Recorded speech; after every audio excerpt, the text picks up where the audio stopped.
Bueno, pues buenas tardes. Gracias por acudir a esta conversación, la última de estos encuentros. Y es reiterativo a pesar del calor climático y también calor simbólico que nos acompaña, porque venimos de una gran tertulia que hemos podido disfrutar a partir de las 5 de la tarde. Y antes de meternos de llenos en estos encuentros, a mí me gustaría tener un recuerdo para mi compañera Marta Ramos, que era la persona que tenía que moderar esta mesa y que por las secuelas de un accidente pues le ha impedido estar hoy aquí ya. Yo espero ocupar su puesto con dignidad y sobre todo confiar en que se recupere pronto. Me gustaría empezar con una pequeña reflexión sobre el gran apagón de abril del año pasado, ese momento que muchos vivieron, de abril de este año, perdón, ese momento que muchos vivieron como una mezcla de un capítulo de Black Mirror, una interrupción que nos obligó a estar en el aquí y en el ahora, una desconexión digital no programada, y para algunas personas, que fueron los que se lo pasaron bien, como una excusa perfecta para no responder WhatsApp durante unas horas. Porque lo cierto es que más allá del susto, el apagón nos dejó muchas luces. Es que la luz, paradójicamente, esa falta de luz nos iluminó. Y durante esas horas sin electricidad, sin pantallas, sin neveras zumbando de fondo, muchos nos dimos cuenta de hasta qué punto dependemos de una infraestructura que damos por sentada. Abrir el grifo y esperar que salga agua caliente, pulsar un interruptor y que el mundo se encienda, pedir comida con una app y que mágicamente llegue en 20 minutos, todo eso en abril se vino abajo, aunque solo por unas horas. Y durante ese apagón muchos jóvenes y no tan jóvenes se dieron cuenta de algo que las generaciones mayores posiblemente sabían y recordaban, que la energía no siempre está garantizada, que hubo un tiempo en el que la vida no dependía de enchufes y que quizás ahora dependemos demasiado. La idea de un gran apagón ha pasado de parecer una distopía a convertirse en una posibilidad tangible. Cortes energéticos prolongados, colapsos en la red, cadenas de suministros rotas. Pero más allá del miedo, lo importante es lo que nos revela este acontecimiento. El apagón de abril dejó al descubierto más que un fallo eléctrico. Reveló las grietas de un modelo energético vulnerable, centralizado y que damos por sentado.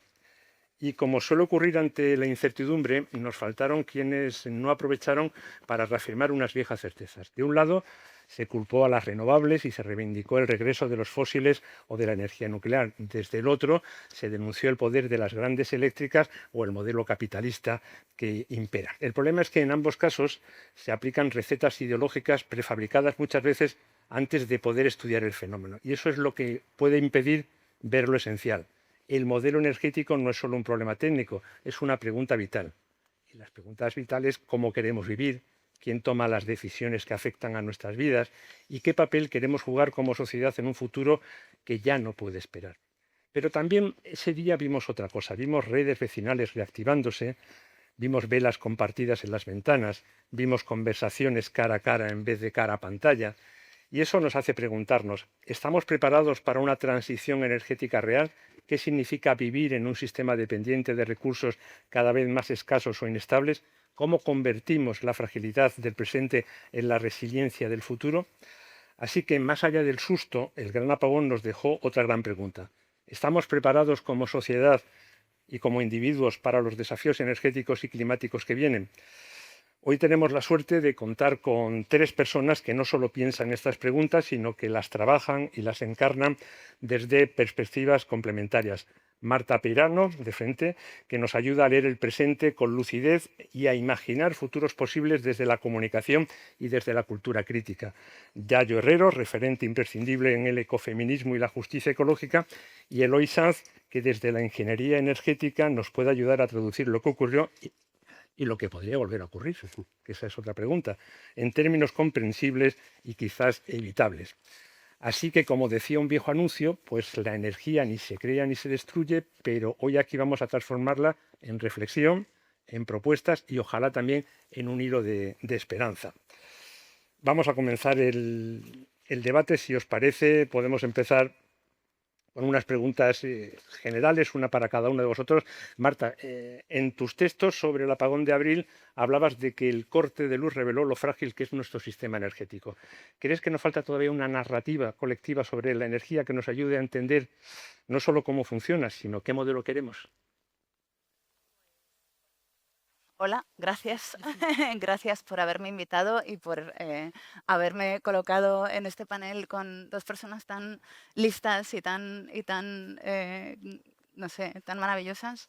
Em, lo primero que tengo que decir es que yo escribí un texto muy largo sobre el apagón, literalmente un día después del apagón. Es más, lo escribí la tarde del apagón cuando se acabó el apagón y pude ir a mi casa y conectarme a internet. Y entonces yo solamente tenía una premisa que sabía que era correcta. Ahora Eloy me la va a tirar, pero yo sabía que era correcta, que es si un error o un ataque o cualquier cosa o lo que fuera que hubiera pasado, ¿no? Es capaz de tumbar eh, el sistema en toda la península, entonces tenemos sin lugar a dudas un sistema muy centralizado, porque esa es la característica principal de un sistema muy centralizado, es decir, algo que ocurre en un punto del sistema afecta a todo el resto del sistema, ¿no? Y entonces, yo como sabía eso, yo no sé nada de infraestructura eléctrica, pero he pensado mucho en Internet. Y entonces, pues tengo un conocimiento más o menos razonable de cómo funciona la infraestructura de Internet y he pensado mucho y he estudiado mucho acerca de cómo se ha desarrollado esa infraestructura y los principios que tenía esa infraestructura al principio, cuando se convirtió en un sistema, digamos, en la infraestructura a nivel planetario más grande que tenemos. Y muchos de esos principios tienen que ver precisamente con la idea de que la centralización, la concentración de responsabilidad y de poder y de observación en un solo lugar del sistema lo hace muy frágil, ¿no? Entonces, pues Internet está construido sobre unas bases de redundancia, de interconectividad, bueno, pues una serie de principios que hacen que si hay un fallo en el sistema, y cuando digo fallo me refiero a un incendio en una, yo qué sé, una antena, ¿no? Una antena se incendia, o un cable se rompe, o un huracán tira parte del tendido eléctrico en una zona de cables. Pero también de repente llega un líder autoritario a un país y quiere cortar internet para todos los vecinos de ese país durante unas elecciones, ¿no? Cosa que ha pasado mucho últimamente. Pues internet estaba diseñado para que no pudiera pasar ninguna de esas cosas, para que si un cable se cortaba en un sitio, pues la conexión iba por otro, ¿no? Un entramado, pues un poco como una malla, como las que usamos para, no sé, para colar las cosas, para pescar, de tal manera que un fallo no se convirtiera en un fallo sistémico nunca. Y entonces, bueno, pues yo lo primero que pensé fue, para mi sorpresa, tenemos un sistema extremadamente centralizado, porque un fallo en un lugar hace saltar todo el entramado, ¿no? Ahora que sabemos mucho más sobre esto, mi segunda conclusión fue, teniendo en cuenta lo centralizado que es, me sorprende mucho que esto no haya pasado antes. O sea, tenemos un sistema que no es tan frágil, que es muy sólido.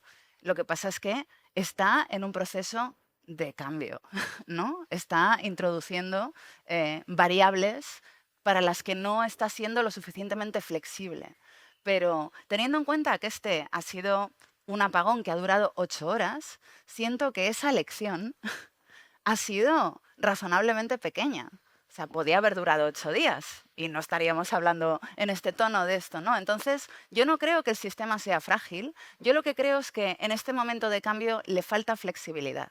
Y estamos en un momento en el que, precisamente porque esa falta de flexibilidad es incompatible con los cambios que están sucediendo dentro del sistema, tenemos que tomar decisiones. Y entonces, por eso, en esas decisiones hay ahora un debate acerca de si las renovables imponen un cierto caos o una cierta vulnerabilidad sobre el sistema, o si realmente son el futuro y el que se tiene que adaptar es el sistema y no las renovables, ¿no? Entonces, bueno, yo pienso que por imperativos que Yayo va a explicar probablemente a continuación, yo pienso que la decisión es muy fácil. La decisión correcta es la decisión que sea más apropiada para nuestro momento climático, ¿no? Pero bueno, pues hay eh, no sé, servidumbres políticas, hay fuerzas políticas que piensan lo contrario y que tienen argumentos que a mí me parecen bastante tontorrones algunos y bastante peligrosos la mayoría. Ujú. Precisamente tú insistes siempre en que la crisis energética no es solo técnica, sino que es profundamente política y cultural. ¿Qué implicaría para ti, en primer lugar, una transición justa? Bueno, yo diría que la crisis energética es que ni siquiera es solo una crisis energética. La dimensión energética es una dentro de lo que llamamos crisis ecosocial, ¿no? Bruno Latour, el filósofo, decía, murió hace no mucho, decía que estamos viviendo en un mundo extraño, en un mundo que ya no es el que era ecológicamente, en cuanto a la forma de organizarnos y relacionarnos con esa trama de la vida de la que formamos parte, y en ese mundo extraño hay una parte de la población, la más enriquecida, que pretende seguir viviendo como si fuera el de antes, ¿no? Es decir, atravesamos una profundísima crisis. Es una crisis que decimos que es ecosocial porque es una crisis climática, es una crisis de recursos, es una crisis de biodiversidad, pero también es un momento de profunda precarización de las vidas, de incremento de las desigualdades. Estamos ante un contexto de exaltación de la guerra y de rearme que no es para mí sino la respuesta distópica a la crisis ecosocial, en lugar de buscar una respuesta, digamos, que pongan en el centro la protección de todas las vidas y el contexto energético, obviamente, la energía, que es el vector y el motor no solamente de la vida, que lo es, sino desde luego del propio sistema económico capitalista, pues se encuentra completamente tambaleada, ¿no? No es baladí, no es casual que Donald Trump, cuando llega a ver a Zelensky, le pida la mitad de los minerales de Ucrania, o que diga que se quiere quedar con los de Groenlandia, o que en su dinámica arancelaria lo que haga sobre todo sea presionar para ver cómo se queda con recursos, ¿no? Igual que lo ha hecho China, o igual que... Es decir, que estamos en ese marco, ¿no? Y en ese marco, ¿qué sería una transición ecosocial justa? Bueno, pues desde mi punto de vista, desde luego no es solo una transición energética, ni solo una transición alimentaria o una transición en el modelo territorial. Una transición ecosocial justa es responder a la pregunta de cómo vamos a garantizar las condiciones de vida dignas para todas las personas en un contexto de profunda contracción material y de cambio climático. Y la transición ecosocial justa sería el proceso planificado, deseado, compartido, que permite cambiar nuestras formas de relacionarnos entre personas y de relacionarnos con la tierra, con la trama de la vida, es decir, lo que es la política en términos de buena política, de gran política, ¿no? Es ese proceso planificado, deseado y compartido que tiene dos patas que no se pueden separar. Una es lo que se ha llamado sostenibilidad en términos ecológicos, y la otra es la de la sostenibilidad de la vida humana, también la no humana, pero la humana. Es decir, cómo vamos a hacer para transformar este modelo, que es como una especie de globo súper hinchado que está a punto de estallar, sin que el globo haga así y acabe no se sabe dónde, sino soltando aire muy poquito a poco para no dejarnos a un montón de gente por el camino, ¿no? Ujú.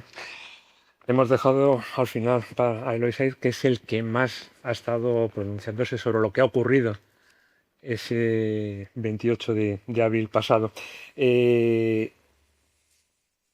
Vamos un poco más allá de lo que ha pasado, porque la polémica ha sido energías renovables, energías fósiles, hay que suprimir la nuclear, es necesario que esté la energía nuclear. ¿Por dónde va la demagogia? Pues es verdad que, bueno, lo primero, perdonad, me sumo a las palabras de Marta, de agradecimiento por estar aquí, por esta mesa y la compañía, de verdad, que soy yo el que tiene la mejor compañía con vosotras. Así que, dicho esto, yo ese día no sé si todo el mundo sigue el debate energético, porque claro, no es lo que a uno le apetezca cuando se levanta cada mañana, salvo que tenga alguna tara especial. Pero, por ejemplo, el tema de la nuclear, que ahora, bueno, pues hay un plan de cierre de aquí a dentro de 10 años aproximadamente. Y bueno, pues está habiendo movimientos empresariales, algunos se ven claramente, algunos solo atisbas a verlos si sabes de qué va el asunto. Y yo recuerdo que ese día a mi compañera de despacho, cuando ya supimos que era un cero nacional, algo que no había ocurrido nunca en España, por lo menos a nivel de toda la península, le dije, como esto haya sido por la falta de una nuclear, digo, se acabó el cierre de las nucleares.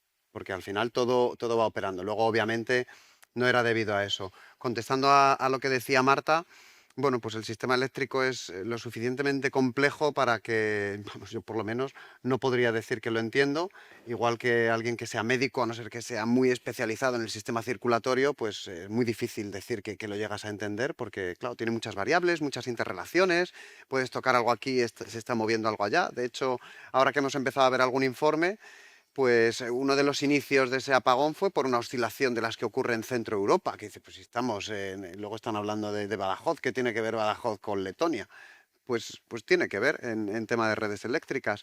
Y aquí yendo un poquitín al salseo este de los temas eléctricos, pues resulta que había, o hay, yo esto lo digo porque no tengo información de primera mano y por tanto pues puedo decir qué es lo que veo. Yo lo que veo es que hace unos años cuando se empezó a planificar el cierre nuclear a las empresas, a algunas les interesaba cerrar lo más rápido posible porque no les era rentable el negocio.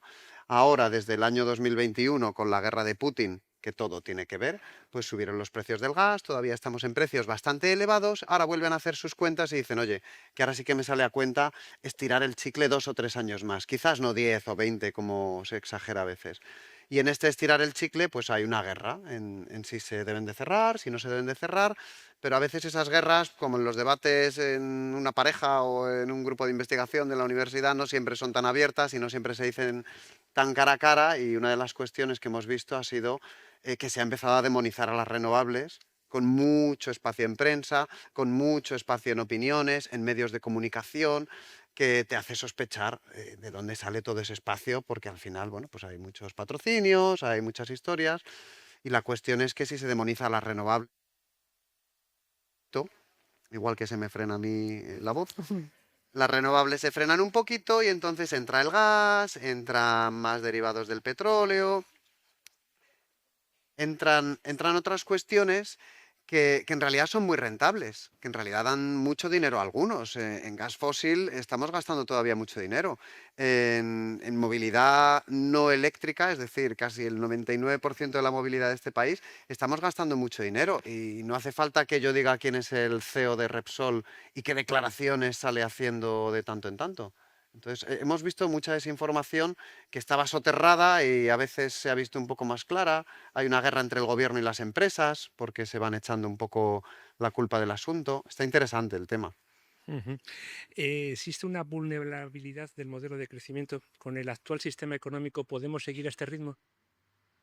Estamos hablando en términos muy generales, ¿no? Pues depende.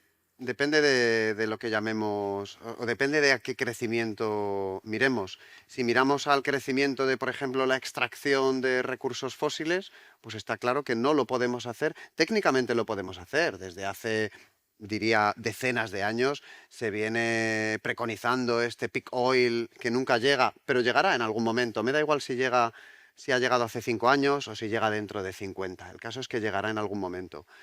Lo que no nos podemos permitir como especie es que se siga con ese modelo fósil. Es decir, ¿se podría seguir extrayendo y quemando?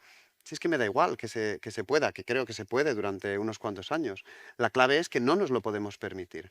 ¿Podemos seguir extrayendo otros muchos materiales? Pues sí, de muchos queda muchísimo, de otros son un poco más críticos, pero la clave es en qué tenemos que crecer. Ahora tenemos volviendo al tema eléctrico, tenemos un punto de inflexión en el que en lo que tenemos que crecer y mucho es en el uso de electricidad.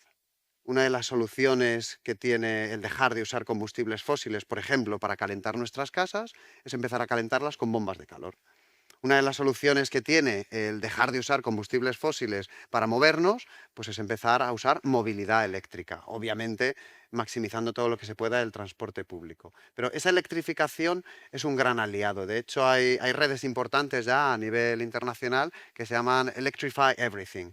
Y también estaba yo haciendo estas semanas pasadas un informe sobre compuestos químicos cancerígenos, porque también soy ingeniero químico en mis ratos libres, y resulta que me doy de bruces con una realidad que no siempre tenemos presente. Los humos de los coches diésel, que están pasando por aquí enfrente, que pasan por delante de las escuelas infantiles de nuestros niños, son tan cancerígenos como el humo del tabaco, tan cancerígenos como el benceno, por decir un compuesto químico que no tendrá ninguna buena fama. Digo el diésel porque el de gasolina solo está en posiblemente cancerígeno, pero vamos, le faltan 3 estudios más para estar en cancerígeno seguro. Entonces, me sorprende que tengamos la solución, como decía Yayo, a algunos problemas que son de ecosistemas, que son de salud pública, que también son de cambio climático, que son de no depender de otras potencias fósiles, y que los tengamos al alcance de la mano, y sin embargo todas esas resistencias que están ahí presentes pues nos estén frenando y mucho. Mm. Bueno, voy a matizar alguna cosina, ¿no? Para abrir así como diálogo. O sea, yo creo que hay cierta ligereza en quitarse del medio el pico de oferta así por las buenas, ¿no? Es decir, yo también sigo un poco toda la cuestión del petróleo, tengo la obsesión también de mirar un poco y además ir haciendo una revisión por países, y el petróleo nunca se agotará, siempre quedará petróleo por extraer, pero está sujeto a unos vaivenes de precios y a unas tensiones tremendas, ¿no? En este momento, por ejemplo, hay países como Bolivia, como México, como Colombia, como Nigeria, con una escasez, eso es también un profundísimo apagón en términos de combustibles, y estamos hablando de lugares que son países extractores, es decir, son países en donde se extrae, ¿no? La semana pasada, por ejemplo, yo voy siguiendo mucho todo el tema de la cuenca pérmica en Estados Unidos, porque Estados Unidos ha sido un país que ha mejorado enormemente las capacidades técnicas de extracción de fracking, ¿no? Y claro, con el pequeño repunte, con el tema en Irán que había tenido el precio del petróleo, en la cuenca pérmica, algunos de los ingenieros se empiezan a plantear que ya hay una buena parte de los yacimientos que escupen gas con agua, y luego otros muchos que tienen, ante estos vaivenes, que es lo que vamos a tener, es decir, la gente que había teorizado más sobre el pico del petróleo, aunque se haya ridiculizado tanto, nunca dijo que se cortaría el grifo y no dejaría de salir petróleo. Habló de las dificultades y de los picos y oscilaciones que hay, ¿no? Pero independientemente de esto, quería comentaros. Yo estuve el año pasado en México, en el mes de diciembre, en un congreso latinoamericano de ecología política, ¿no?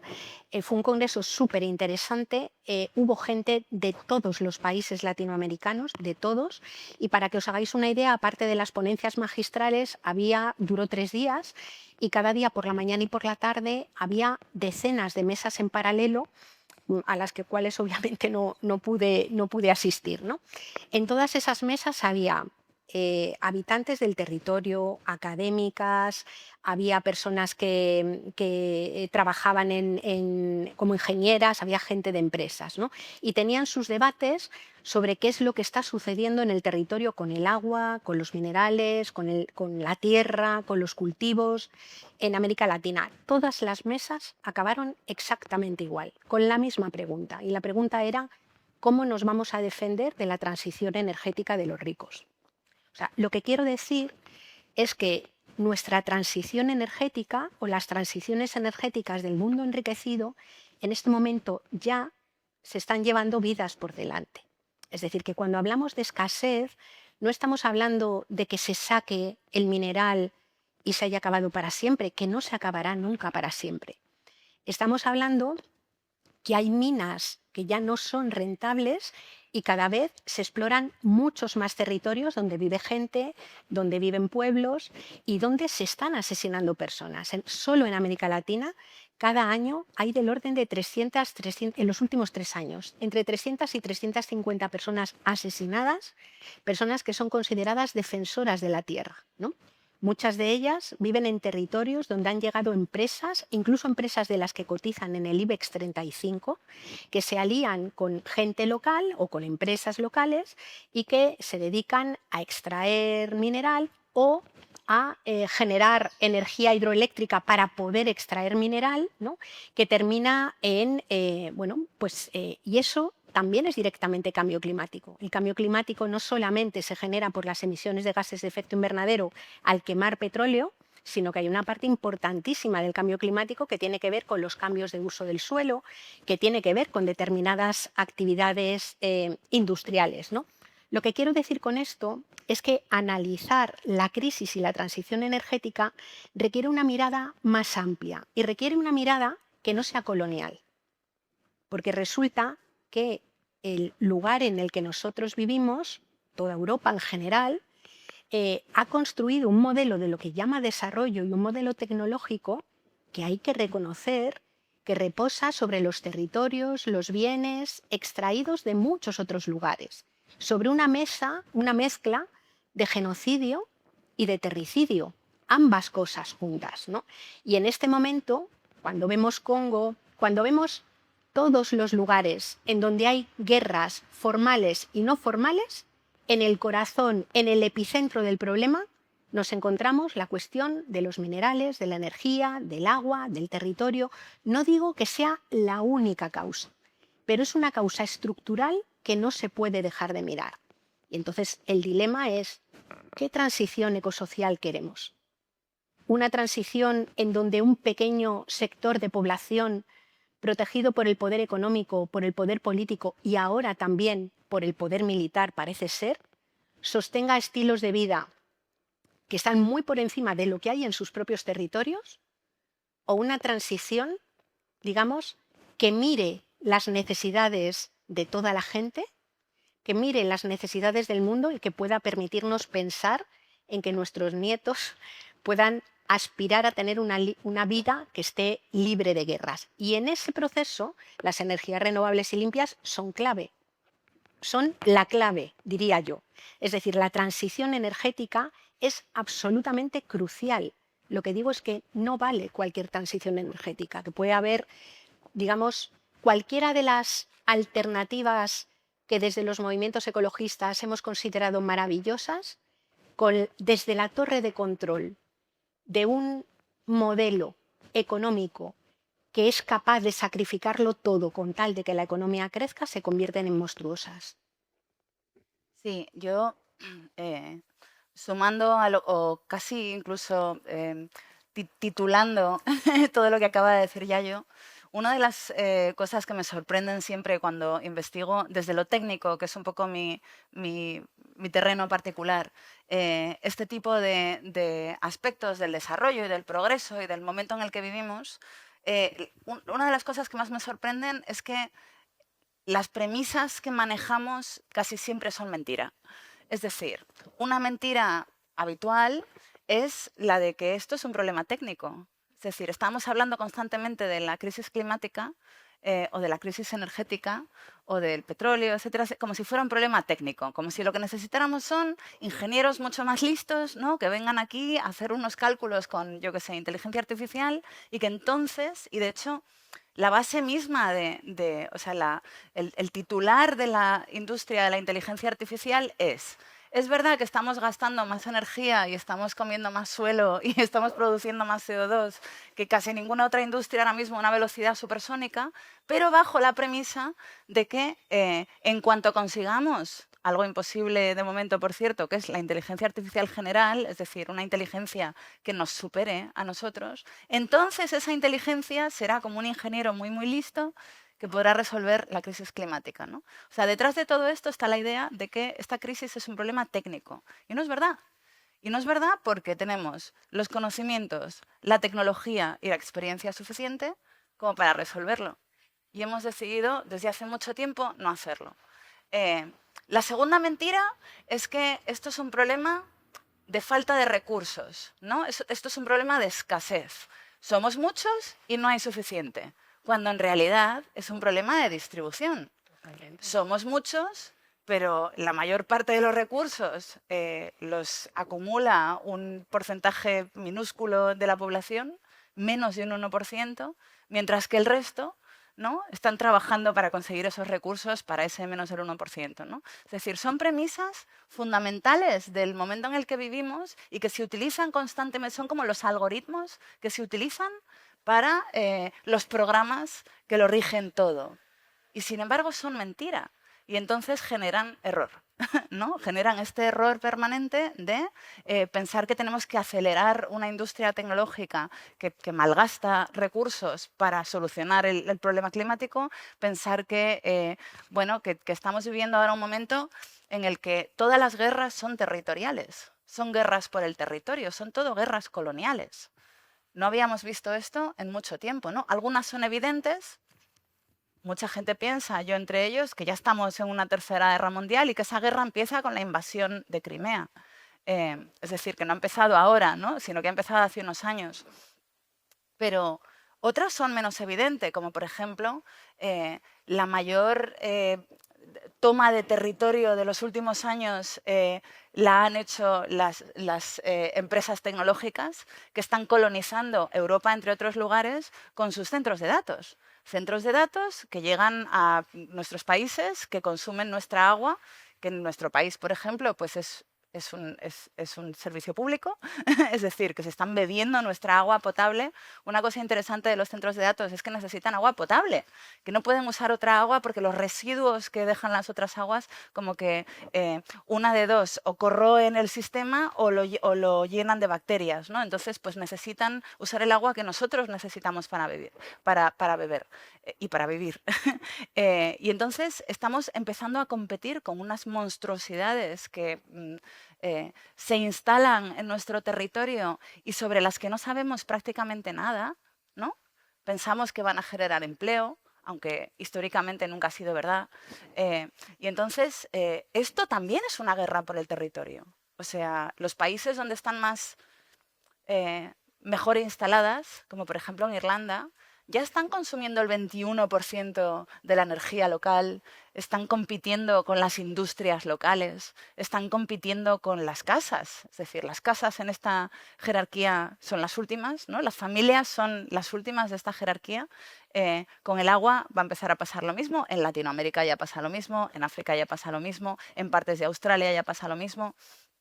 Es decir, que estamos viviendo un momento en el que de una manera o de otra se está invadiendo espacio precisamente para colonizar recursos, precisamente no negando la crisis climática, sino precisamente por la crisis climática. Entonces, estas premisas tan falsas sobre las que se monta este operativo, pues no sé muy bien cómo, quiero decir, yo soy de la era ilustrada que piensa que explicando la verdad ¿no? tomamos las decisiones correctas, pero efectivamente no está siendo el caso. Pues es que estáis diciendo unas cosas tan interesantes que no creéis que estoy aquí en el WhatsApp. Estoy tomando nota para poder ir hilando. Está con el Candy Crush, yo lo he visto. Decía Marta que es falso que la transición sea un problema técnico y es que me gusta coincidir desde diferentes aspectos porque hace ya tiempo, con los últimos informes de la Agencia Internacional de la Energía, por ejemplo, una de las conclusiones que hemos sacado es que la transición, en este caso energética, es tecnológicamente posible, pero políticamente improbable. Es decir, es improbable que vaya a haber el impulso que se necesita.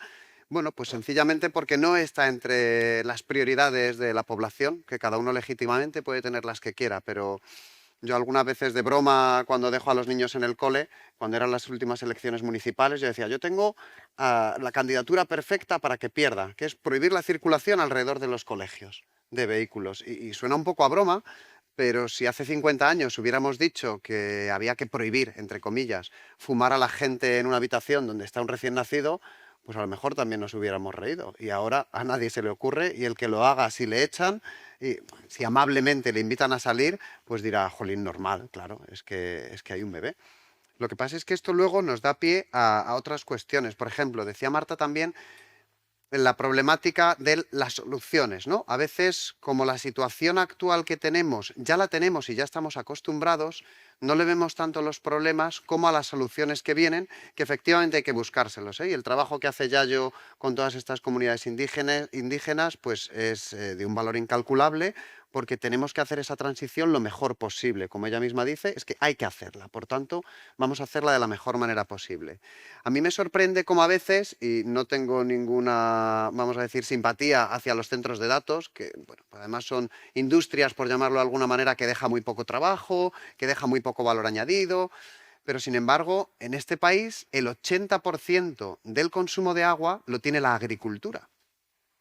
Y yo no veo a los mismos que critican, por ejemplo, ya no voy a decir a los centros de datos porque ahí estaremos de acuerdo, que critican ciertas renovables cuando se han arrancado olivos para poner paneles solares, por decir algo. Jolín, pero cuando se arrancan olivos centenarios para poner olivos en regadío ultra intensivo y sin ningún tipo de cobertura vegetal, que es lo peor que puedes hacer, pero desde el punto de vista mío, por ejemplo, por decir que soy urbanita, parece que veo algo verde y algo verde es bueno. Pues a lo mejor en ese caso algo verde es pernicioso totalmente para el medio ambiente, en este caso para el ecosistema del que estamos hablando. Cuando habla Yayo de la extracción de minerales, a mí me viene enseguida la contrarréplica, porque obviamente esos los necesitamos, pero también hay una ley a nivel europeo que dice que para el año 2030 la Unión Europea debería autoproveerse del 10% de los minerales que necesite. Llega hasta el 65% contando aprovechamientos y demás, no es que el 90% venga de fuera. Pero claro, que el 10% de los minerales que necesitamos nos los abastezcamos,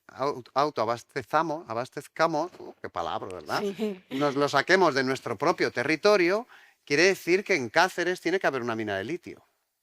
Digo este caso concreto porque es una de las que está, pero si no es en Cáceres, es en Baviera, y si no es en la zona de la Ribera del Loira. Me da igual el centro exacto.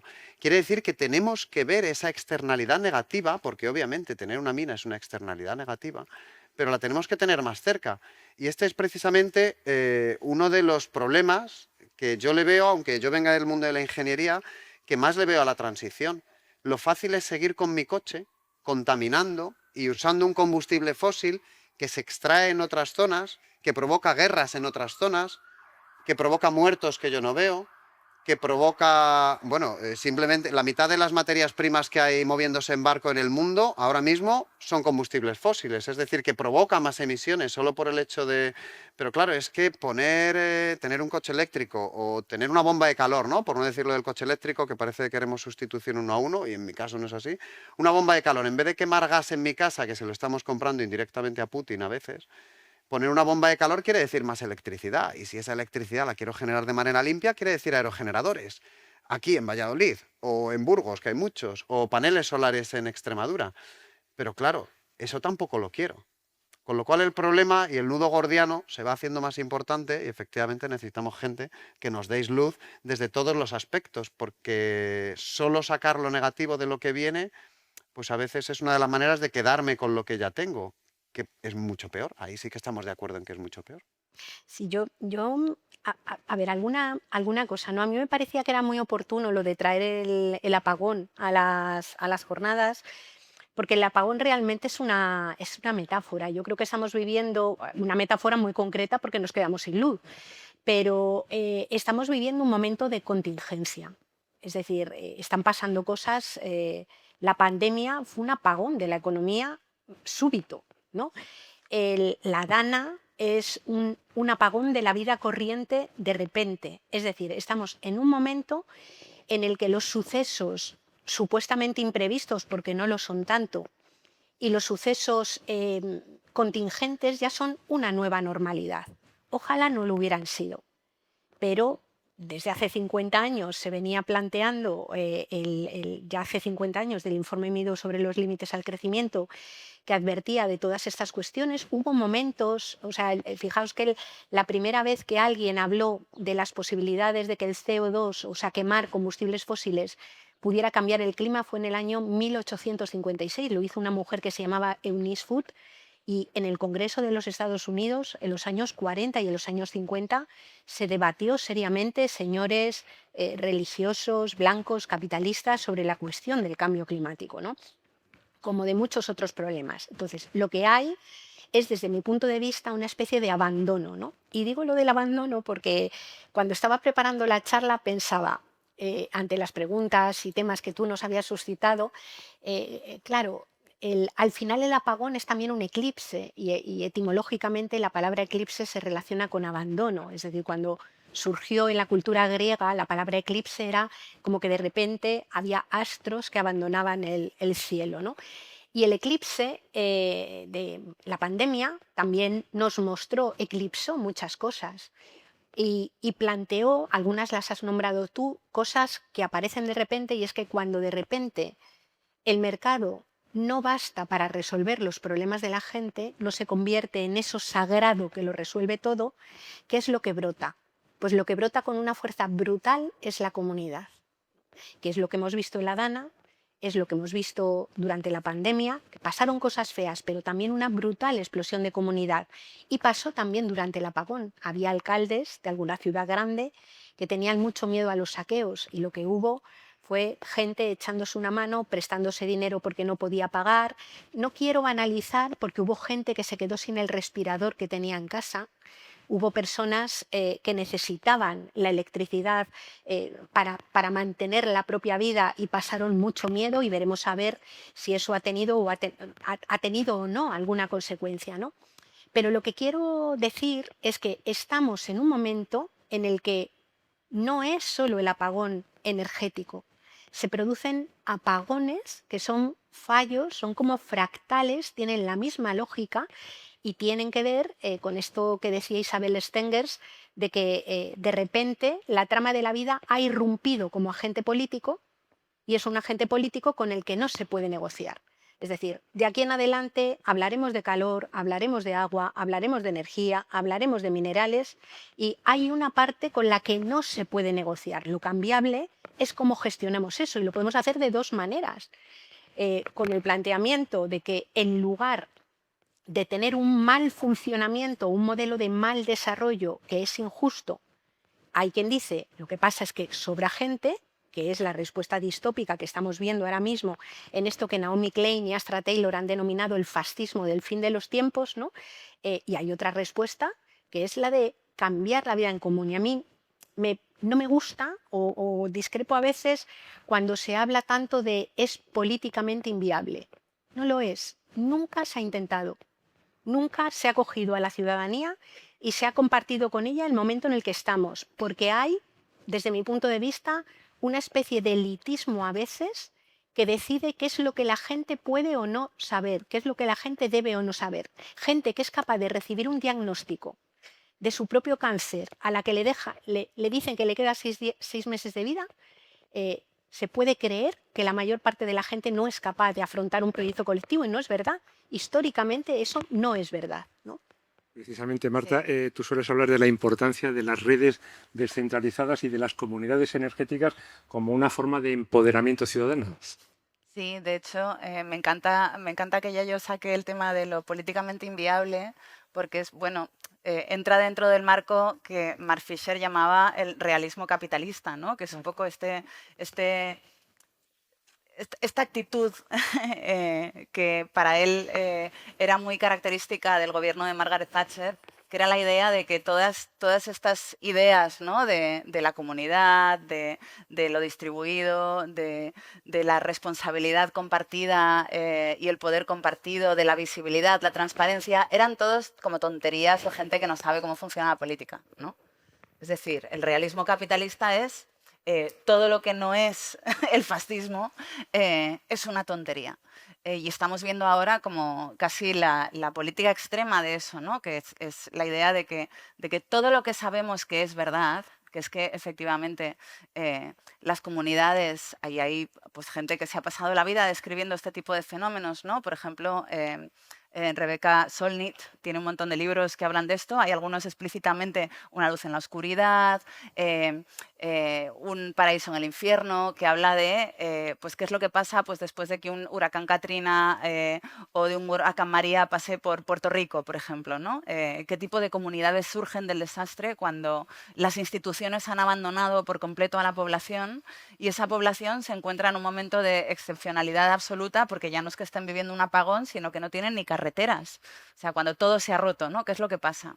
Y entonces, pues hay historiadores que se han pasado la vida, pues yo qué sé, mi favorito, James C. Scott, explicando cómo las comunidades que funcionan que operan de forma desde lo local, desde lo común, desde la distribución de las responsabilidades, no solamente de los poderes y de las cosas, ¿no? Cómo sobreviven durante miles de años hasta que de repente llega el imperio y les pone orden, ¿no? Y de repente se vuelven mucho más pobres y mucho más individualistas y mucho más frágiles. Y entonces, pues vivimos en un momento en el que parece que todo es el mundo al revés, ¿no? Todo es una cosa y al mismo tiempo la contraria. Y entonces ahora vivimos este momento en el que la posibilidad de operar desde lo comunitario es estúpido, ¿no? Porque realismo capitalista, pero al mismo tiempo el pueblo salva al pueblo, ¿no? Es como vivimos en una paradoja constante en la cual la negación de lo evidente pues se ha convertido como en un, no sé, en una doble realidad permanente, una especie de disociación cognitiva doble permanente. Nosotros sabemos, porque la historia lo demuestra una y otra vez, que son precisamente los imperios supercentralizados los que son más vulnerables. Son vulnerables a las enfermedades, son vulnerables a la locura, ¿no? Son vulnerables a la autodestrucción. Y bueno, pues vivimos en este momento que la gente llama el alto capitalismo, ¿no? Que muchos comparan con otros momentos de otros imperios en los que se han derrumbado precisamente por autodestrucción. Y entonces, de esos fragmentos, ¿qué nos va a quedar? ¿No? Hay gente que vive la idea del apocalipsis como un triunfo, ¿no? Como porque están convencidos de que en el apocalipsis toda esa gente que sobra pues va a desaparecer. Y entonces ya nos quedamos nosotros, que como somos técnicamente infalibles, ¿no? Porque tenemos aire acondicionado y tenemos nuestros búnkers y tenemos nuestras pinacotecas ahí en nuestros sótanos en Nueva Zelanda y en Alaska, pues no nos va a pasar nada. Gente que, desde mi punto de vista, no son ingenieros, porque si fueran ingenieros sabrían que los aires acondicionados necesitan recambios. Hay un libro muy gracioso que se llama La supervivencia de los más ricos, que ha escrito Douglas Rushkoff. No recuerdo cómo está publicado en castellano, La supervivencia de los ricos, Sí, sí, ¿no? cómo los ricos se salvarán o algo así se llama. Sí. O sea, en inglés se llama The Survival of the Richest, que es como The Survival of the Fittest, pero con The Richest. Y es muy gracioso porque le invitan 3 supermillonarios a su, yo qué sé, a su isla en Haití o en no sé dónde. Él piensa que va a dar una charla y resulta que le han invitado para hacerle unas preguntas y sus preguntas son tipo, ¿qué es mejor? ¿Que nos vayamos a Nueva Zelanda o que nos vayamos a Alaska?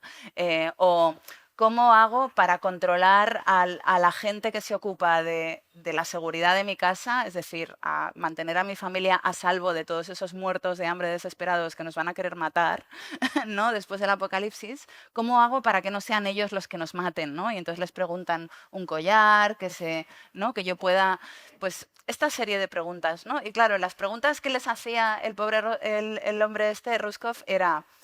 Pero tú, entonces tu búnker dices que depende de un sistema de aire acondicionado y además vas a tener como 4 piscinas dentro porque va a hacer calor y luego tienes esta pinacoteca y luego tienes esta habitación donde van a estar tus vinos y tal. Y le decía, ¿y todo eso quién te lo va a arreglar cuando se rompe? Porque yo tengo una piscina, decía, y el filtro se casca literalmente cada 6 semanas. Y ellos decían, anda, no habíamos pensado en esto. Y es como, hay un libro de un escritor de ciencia ficción que me gusta mucho. El libro se llama El Ministerio para el Futuro. Creo que en español se ha traducido como el Ministerio del Futuro, pero en inglés se llama el Ministerio para el Futuro. Y entonces habla de un momento en el que catastrófico en el que mueren 5 millones de personas de golpe el mismo día porque en una parte del sureste de la India hay una ola de calor y la combinación de calor y humedad hace que no haya salvación para nadie y se muera pues prácticamente toda la población de la región de golpe, ¿no? No os voy a explicar por qué, pero es súper interesante y a mí básicamente me voló la cabeza. Y entonces después de este episodio pues hay una serie de situaciones a nivel planetario, ¿no? Y una de las cosas que yo aprendí leyendo este libro es que la tecnología se rompe con mucha facilidad, ¿no? Es decir, lo primero que les pasa es que se rompe el aire acondicionado, que cuando hay una mezcla de calor y humedad como realmente alta durante suficiente tiempo, es como tener el aire acondicionado dentro de una sauna, pues se rompe muy fácilmente, ¿no? Entonces, todos esos ricos se van a morir, a esto quiero ir. Y como no son ingenieros, no lo saben, pero nosotros sí. Y entonces, la idea de distribuir un poco estos recursos, ¿no? Y establecer unos espacios de comunidad donde se resuelvan los problemas de una manera más local y más razonable y más a largo plazo y más para más gente, pues en realidad desde el punto de vista de la supervivencia tiene mucho más sentido también. Antes de dar paso al público, Eloy, yo quería hacerte una pregunta y es, sobre soberanía energética. Hemos hablado mucho de las energías renovables. ¿Son democratizadoras o también van a estar en manos de las grandes empresas? Pues es que esto, como es un futuro, pues está todavía por escribir.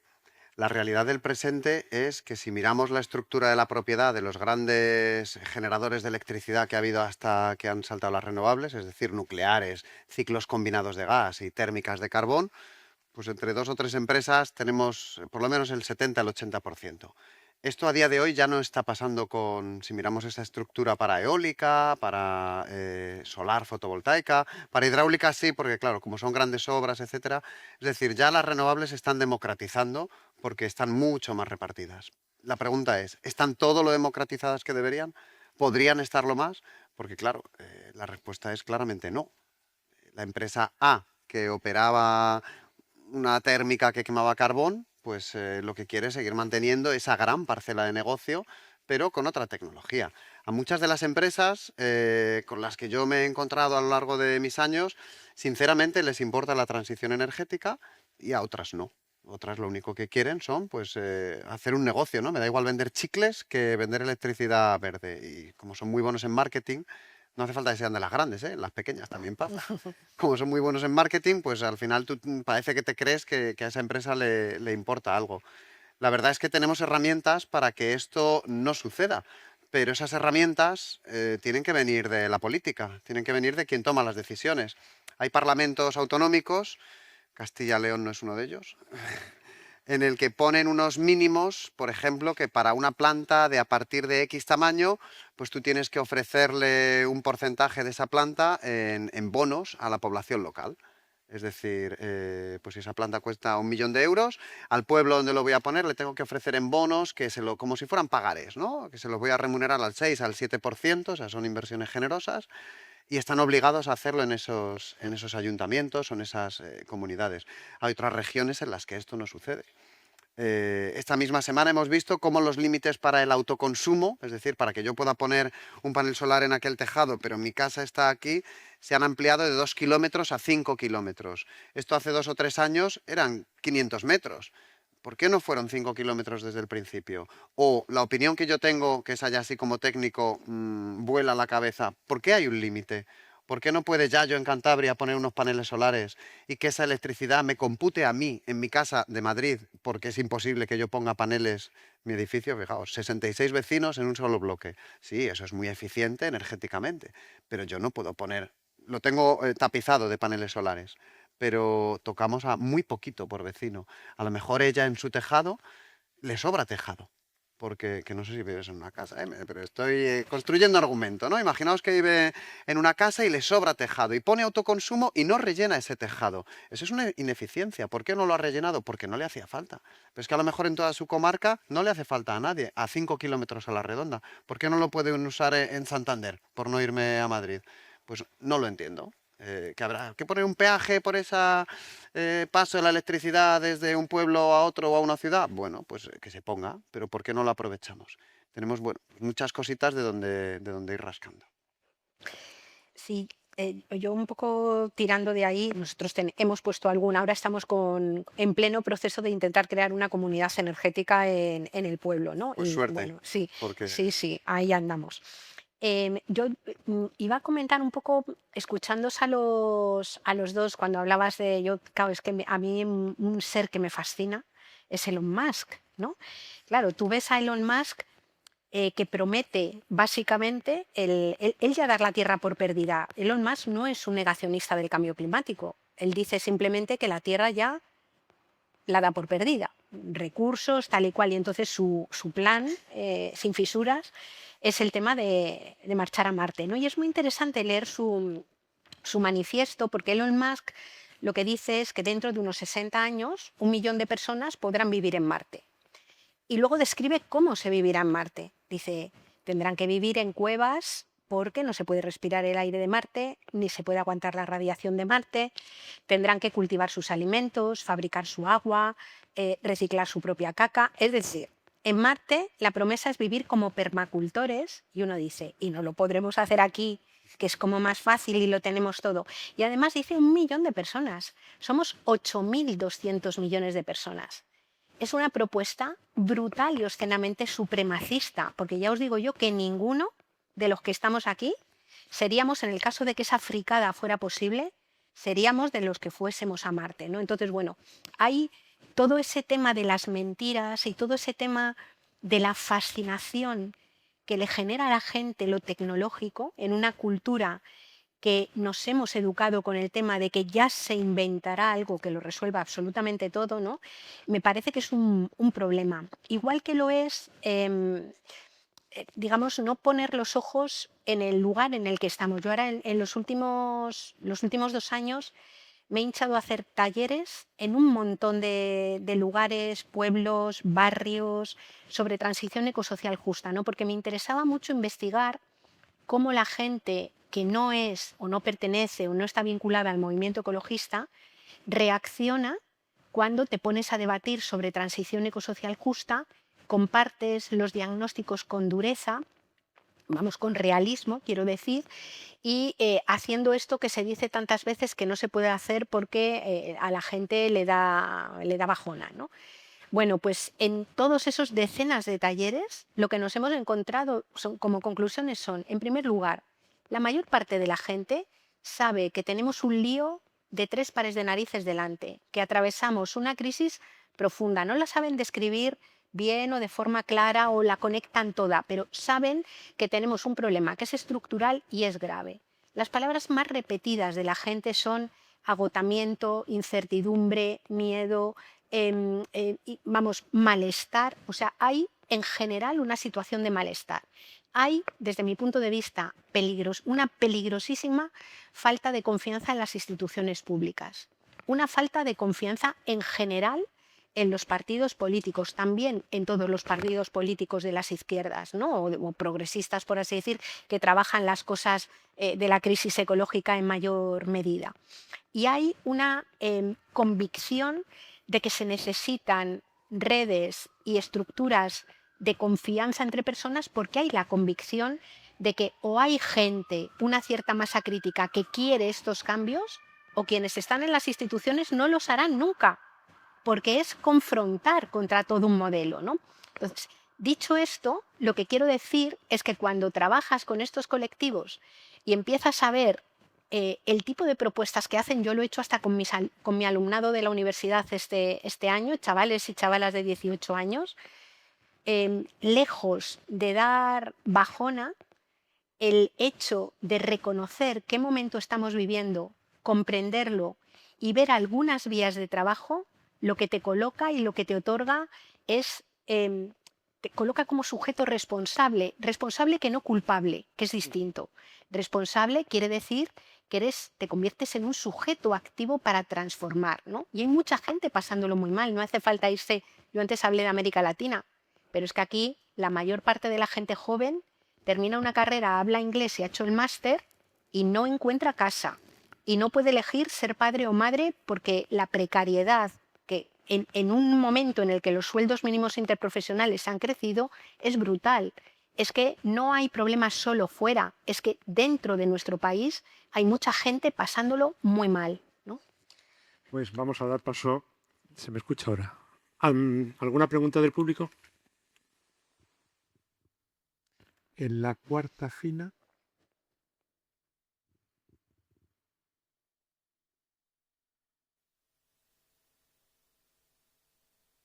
Bueno, habéis hablado de que cuando el mercado, principalmente lo ha dicho Yayo, cuando el mercado no responde a las necesidades de la gente, como por ejemplo en la Dana, ahí está la comunidad. Y yo os quiero lanzar una pregunta. Estamos viendo cómo aplicaciones, véanse Uber, véanse Airbnb, que cuando llegaron a España, bueno, cuando se lanzaron en general, se revestían de cierta economía social. Ya hemos visto que no es tanto así. ¿Qué vamos a hacer con, por ejemplo, el tejido social, el tejido económico, el tejido asociacional que estamos viendo que esas aplicaciones destruyen? ¿Qué vamos a hacer la comunidad nosotros cuando no vayamos a tener a más gente al lado? Solo vayamos a tener un Big Five, un unicornio como una aplicación, porque claro, no vamos a tener a quién acudir, vamos a tener a un Airbnb, vamos a tener un Cabify, un Uber. Gracias. Bueno, peor, ¿no? Porque si esa situación que planteas ocurre, tu interfaz con todas esas empresas va a ser un modelo de inteligencia artificial. Es decir, que tienes más problemas de los que has planteado.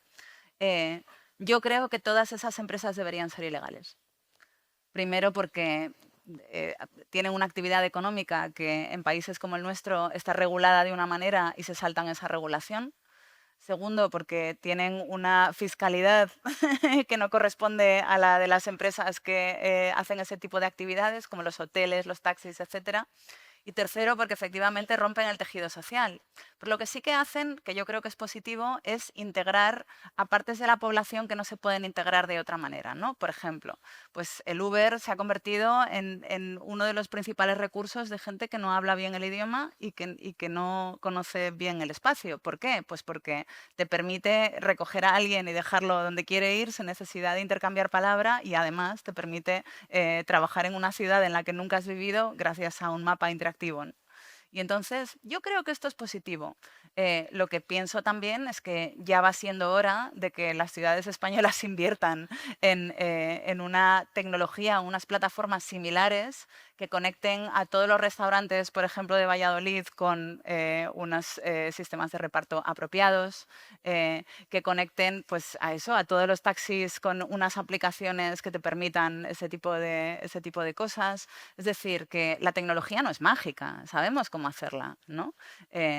Y ya sabemos quiénes son estas empresas, sabemos que no cumplen la ley, que no pagan impuestos, que no operan de manera que primero, que sea bueno para el consumidor, que sea positivo para el trabajador, es decir, que son sistemas además súper centralizados, ¿no? Que se quedan con toda la información sobre la actividad que están procesando sin aportar nada nuevo a esa misma actividad.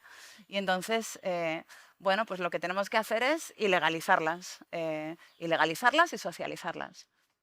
Yo diría que, añadiendo un poco, claro, las personas no nos relacionamos con los demás solamente para consumir o solamente para pillar un taxi o ir a un restaurante o para trabajar, ¿no? Sino que somos seres que no existimos sin los demás. De primeras, alguien nos tiene que haber parido. Los primeros años de nuestra vida no podemos sobrevivir si nadie nos cuida y se ocupa de nosotros y nosotras. La gente cuando es mayor, vivimos en países donde la gente llega a ser muy mayor, hay mucha gente que no puede sobrevivir cotidianamente si nadie se ocupa de ella. A veces enfermamos, a veces estamos tristes.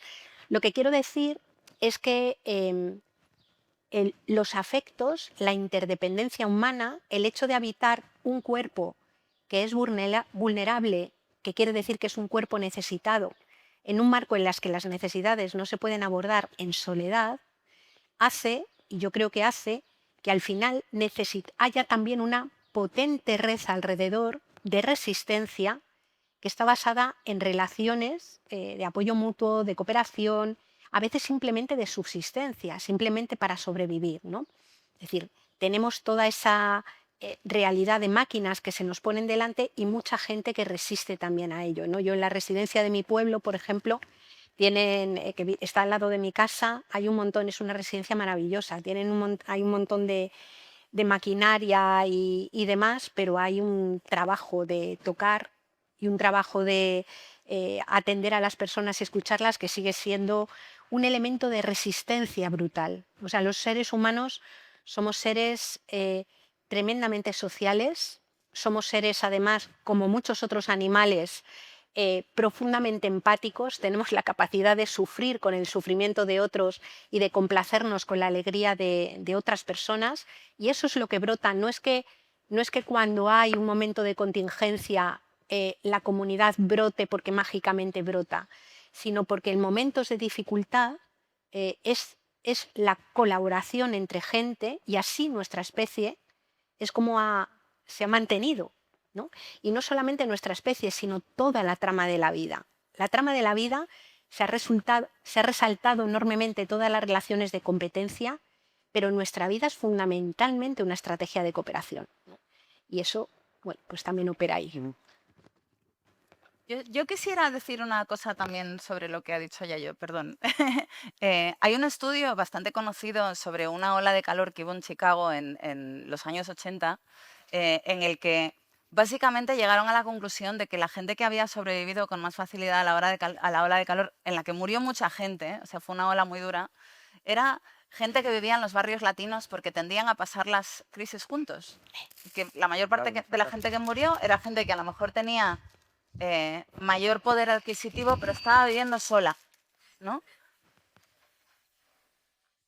No ¿Qué era está post- pasando? No era puesto, el abanico. Que estaba viviendo sola. Y un poco relacionado para mí, hubo un estudio que hizo el Seprona después de los grandes incendios que hubo en Galicia en el 2006, creo que fue 2005-2006, en que fue una época en la que se habla mucho de recalificación de suelo, de gente que quemaba los bosques a propósito para poder recalificar esos suelos, que era mentira, porque de hecho la legislación no te permite recalificar suelo quemado en Galicia. Y entonces el estudio que hizo el Seprona, que tardó muchísimos años en hacerlo, yo creo que llegó sobre el 2015, una cosa así, la cosa más importante que decía era que la mayoría de la gente que estuvo quemando bosque era gente mayor que vivía sola en las aldeas, es decir, gente que se había quedado colgada, ¿no? Colgada en el sentido de que a lo mejor en la aldea se había ido vacilando, toda su familia se había marchado y era gente que en su gran mayoría eran ancianos que vivían solos, que tenían algún problema de alcoholismo o de salud mental y que no tenían nadie a su alrededor que les ayudara. Es decir, nadie que les dijera hola por las mañanas, que les preguntara qué tal están. Y entonces, para mí las dos cosas están relacionadas con lo que estaba diciendo Yayo. Efectivamente, nosotros nos degradamos muy rápidamente cuando no vivimos en comunidad. Y entonces, todos estos sistemas que están diseñados para literalmente sacarnos de la comunidad en la que estamos y conectarnos con una comunidad imaginaria que solamente existe en una plataforma digital, nos debilita, nos fragiliza y nos deja a la intemperie. Mm, Allá y allá, dos más. Sí. Hola, buenas. Hola, buenas. Sí. Muchísimas gracias por estas jornadas. Me ha parecido muy interesante los argumentos que habéis expuesto y yo quería plantear un poco a la mesa una de las cosas que ha comentado Yayo. Es el tema de ¿realmente las energías verdes que nos están vendiendo son realmente tan verdes? Porque un argumento que has dado es que si al final solamente nos fijamos en la parte negativa del progreso tecnológico, nos acabamos quedando con lo anterior. Y estoy totalmente de acuerdo con ello. Pero ¿no estamos viviendo quizás una época en la que solamente se nos cuenta una parte de la historia de toda esta transición y en realidad cuando indagas un poco encuentras que lo que han construido es un enorme modelo económico en torno a ello y que las consecuencias dan lo mismo? Un ejemplo que a mí me llamó mucho la atención era el de las aspas de los molinos de viento. A partir de un determinado tamaño están hechos con fibra de carbono, que es muy cara y muy difícil de reciclar, y al menos en Alemania la solución que habían encontrado es, como a los 10 años se degrada y el molino pierde mucha eficiencia, hay que cambiarlas por unas nuevas. ¿Y qué hacemos con las antiguas? Las enterramos al lado de los antiguos molinos. Eso como un ejemplo. Y ahora con el apagón, una cosa que a mí me sorprendió muchísimo es, hablo de un caso aquí en concreto, en Valladolid. Tanto el Hospital Río Ortega como el Hospital Clínico han instalado paneles solares que les permitirían suplir entre un 60 y un 70% de su consumo en condiciones normales. Ninguno de los dos hospitales lo pudieron utilizar y tuvieron que recurrir a los generadores diésel de toda la vida porque el sistema está diseñado de modo que saca la electricidad fuera del edificio y después la recoge de la red. O sea, es decir, no son sistemas que sean autosuficientes. Por tanto, me parece un error. Y la última cosita que quería preguntaros es, en cuanto a la eficiencia que hablabais, ¿por qué los paneles solares se han optado por poner en zonas que eran cultivables y que eran tierras y no se han puesto en sitios donde realmente hubieran sido eficientes, como los tejados de los edificios, los polígonos industriales, los aparcamientos de los centros comerciales? No he encontrado a nadie que haya sido capaz de decirme la razón técnica de eso. Muchísimas gracias. Vamos a intentarlo, gracias. Y pues, ¿qué era lo primero que has dicho? Perdona, porque eso no me lo he apuntado. Lo de si son verdes de verdad. Ah, lo de si son verdes de verdad o no.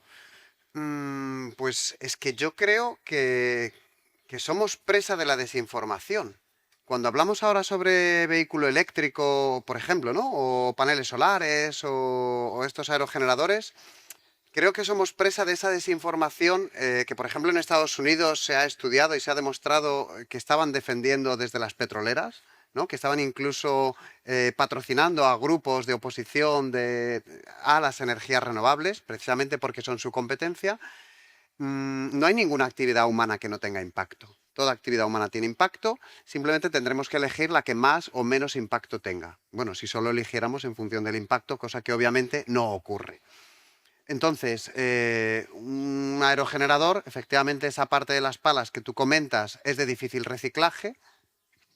En algunos momentos se ha enterrado, también es verdad que en algunos momentos enterrábamos pilas en el campo.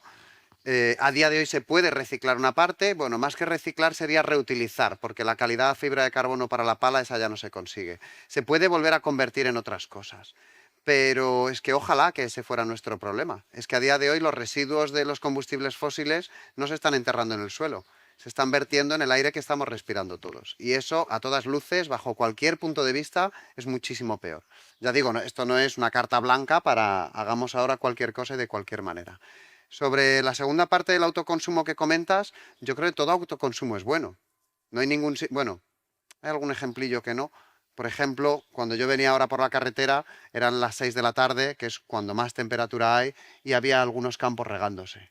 Se riegan en horas de sol, que son las peores para los cultivos, para la evaporación, porque si han puesto unos panelitos solares es cuando les sale gratis la electricidad de bombear de los pozos. Así que pongamos algún ejemplo en el que el autoconsumo no es bueno, pero quitando ese detalle que es casi anecdótico en cuanto a autoconsumo solar, todo autoconsumo es bueno. Es verdad que muchas personas descubrieron con sorpresa que sus paneles solares no le generaban electricidad para consumo directo. En un sistema como el de un gran hospital que comentas, es solo que el inversor pueda funcionar en modo isla, no tiene más allá. También es verdad que cuando se ha instalado, pues nadie pensó que iba a haber un apagón, que iba a ser necesario, que con el grupo diésel quizá que ya tenían les valía, pero todo autoconsumo es bueno. Y siguiendo, para acabar tu pregunta, todo autoconsumo es bueno, pero es insuficiente. Si tapizamos de paneles solares todas las zonas antropizadas, todos los parkings, que ya hay una directiva europea que lo obliga, todas las superficies, todas las cubiertas de tejados, bueno, cosa que no es posible, porque claro, si me vuelvo a la casa de Yayo en la que van a hacer comunidad energética, si ella su tejado no quiere poner panel solar por lo que sea, o a lo mejor es que es una casa histórica y su ayuntamiento no se lo permite, o a lo mejor es que la cubierta es muy grande y solo necesita una pequeña parte. O sea, eso pensar que todas las cubiertas se van a tapizar de paneles solares es un poco utópico, pero aunque pudiera, no alcanzaríamos ni al 20%, más o menos, números a nivel europeo, no alcanzaríamos ni el 20% de nuestras necesidades energéticas. Por tanto, tenemos que poner paneles solares en suelo y hay que elegir dónde. A día de hoy, ¿dónde se están poniendo? Pues se están poniendo cerca de las centrales, de las subestaciones de conexión a la red eléctrica. Si tú te vas a una zona que no tiene a 500, bueno, eso es mucho, ¿no? Pero que no tienen 20 kilómetros a la redonda, nada de tendido eléctrico, a lo mejor esa zona es óptima porque no se está utilizando, es un terreno baldío, pero esa zona nadie va a instalar nada ahí simplemente porque todo el cable que tiene que tirar ya hace que aquello no sea rentable. ¿Se están utilizando terrenos agrícolas? Sí. Y yo aquí me haría la pregunta que a veces a mis alumnos, aunque son ingenieros, les pregunto, por ejemplo, por las expropiaciones, cosa que les da exactamente igual, y pues se expropia y ya está, con lo cual nos queda mucho por aprender. Pero yo a veces les pregunto, ¿por qué un agricultor tiene derecho a poner aguacates, que es un atentado ecológico, o a vendérselo a una empresa que va a poner un campo de golf en pleno Jaén, o a poner lo que decíamos antes, que es un caso real, olivares en intensivo, sin cubierta vegetal? Porque un agricultor tiene derecho a hacer eso, pero no tiene derecho a decidir que ya no quiere trabajar porque a lo mejor tiene 55 años y los paneles solares me pagan el 1 de enero sin levantarme del sofá el arrendamiento, que por cierto suele tener bastante más rentabilidad que el propio cultivo. Entonces es verdad que como sociedad tenemos que llegar a ciertos acuerdos y a ciertos comunes, pero que yo tampoco le quitaría esa potestad a esa persona. Estoy de acuerdo contigo en que no es lo ideal, ¿eh? Un cultivo que está dando buen rendimiento no es lo ideal. Hay empresas que lo hacen muy bien, porque hay empresas que... La solar es lo bueno que tiene, que me da igual poner el panel aquí, que allá, me puedo ir moviendo. Hay algunas que no, que han decidido dónde va a ser y ya está. Pero cuando se pueden ir moviendo, pues es una buena cosa. Un apunte. Un apunte muy breve. A ver, yo creo que has dado una clave fundamental cuando has dicho es que el problema es que esas instalaciones en los tejados, no sé qué, no es suficiente para satisfacer las necesidades. Y ahí es donde está la clave. Es que teniendo en cuenta que, por ejemplo, nosotros vivimos en un país en donde la media del consumo material requeriría utilizar 3 planetas, cualquier cobertura de las necesidades de esas necesidades hace que cualquier solución termine no siendo verde, termine siendo un problema. Y si hablamos de Noruega, de Suecia, de Estados Unidos, es decir, todos los países enriquecidos tienen unas huellas ecológicas que sobrepasan de tal manera su propio territorio que el problema son a qué le llamamos necesidades. Tú lo decías al principio, es decir, ¿hay posibilidad de vivir razonablemente con un consumo muchísimo menor de energía? Evidentemente sí, hay un montón de estudios que lo muestran. Cambiando la forma del urbanismo, transporte público y colectivo, sistemas alimentarios que sean lo más cercanos posibles, pensar en alimentación de temporada, se puede reducir brutalmente el consumo de energía. Mientras la energía renovable, no renovable, la que sea, tenga que dar cobertura a lo que hemos llamado necesidades, que son una cosa absolutamente disparatada y en muchos casos además extremadamente ineficiente, cualquiera de las soluciones que planteamos como verdes terminarán siendo terroríficas, ¿no? Y más en manos capitalistas. Vamos con la última pregunta. Yo quería poner una nota al pie también exactamente a la misma frase de satisfacer las necesidades, aparte de lo que ha apuntado Yayo, de que nuestras necesidades en circunstancias normales hasta ahora son las que son, pero en unas circunstancias como por ejemplo un apagón general o una dana, es decir, la clase de circunstancias a las que nos vamos a tener que ir acostumbrando porque según todas las predicciones y todas las simulaciones van a ser cada vez más frecuentes, las necesidades cambian mucho. Y una de las pruebas es que, por ejemplo, una de las cosas que cuenta Rebecca Solnit en este libro sobre Un paraíso en el infierno, que habla de Puerto Rico después de la visita de 3 huracanes seguidos, es que aquellas comunidades que después del primer huracán empezaron a construir juntos una comunidad energética con paneles solares, unos sistemas de regadío, unos cultivos comunitarios de subsistencia, es decir, no para que todo el mundo coma todos los días del cultivo, sino para que en un momento dado, si no tenemos ninguna otra opción, todas podemos comer o podamos comer al menos unos cuantos vegetales al día, ¿no? Durante suficiente tiempo. Y estas son precisamente las comunidades que han sobrevivido mucho mejor a los siguientes huracanes. Es decir, que hay una lección en lo que son las necesidades comunes en la dana, en el apagón, de repente tener una comunidad energética que cubre el 20, el 30, el 40% de tus necesidades actuales en unas circunstancias normales puede cubrir a lo mejor el 90% de tus necesidades básicas en circunstancias excepcionales, y no solamente las tuyas, sino también de gente que a lo mejor no ha tenido dinero para poner paneles solares, a lo mejor para que un colegio, un hospital, un centro de salud o alguna otra institución importante, incluyendo una biblioteca de tu comunidad, pueda seguir funcionando en un momento de crisis.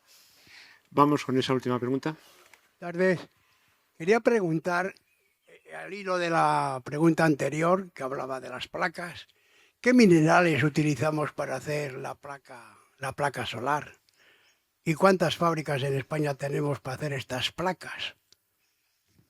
Pues principalmente los paneles solares son vidrio y aluminio, porque esa obleíta, no sé si alguna vez la habéis visto, es como un papel. O sea, lo que es el panel fotovoltaico en sí, la oblea solar, es como un panelito, bueno, casi como una hojita de papel. Lo que pasa es que tiene que ir muy bien protegida. Básicamente es vidrio de altísima calidad que se podría reciclar. No es que se pueda reciclar, es que te lo quitan de las manos, sobre todo los cristaleros, porque no han visto un vidrio más puro en su vida. A día de hoy, con la legislación actual, todo se tritura, se machaca y bueno, pues se intenta reciclar como buenamente se pueda. Y aluminio, el 90% es todo eso. Si nos vamos a lo que es la oblea de silicio, principalmente es silicio. Silicio que tiene que tener una calidad ultra pura, un 99, otros 4 nueves seguidos. Es verdad que hay una parte de metales, principalmente plata, y luego dependiendo de la tecnología podrían tener otros metales que ya no se usan casi, pero bueno, tiene un poco de plata, tiene un poco de plomo a veces, en cantidades ínfimas. Bueno, has aprobado. Bueno, pues gracias a los 3 contertulios, Marta Pirano, Eloy Sanz, Yayo Herrero, por hacer fácil el conversar y poner luz a ese apagón del pasado mes de abril. Gracias a ustedes por permanecer en esta tarde de calor aquí. Gracias a la Universidad de Valladolid, a Cultura y Comunicación, por propiciar el debate en verano en Valladolid, que siempre es muy interesante. Gracias.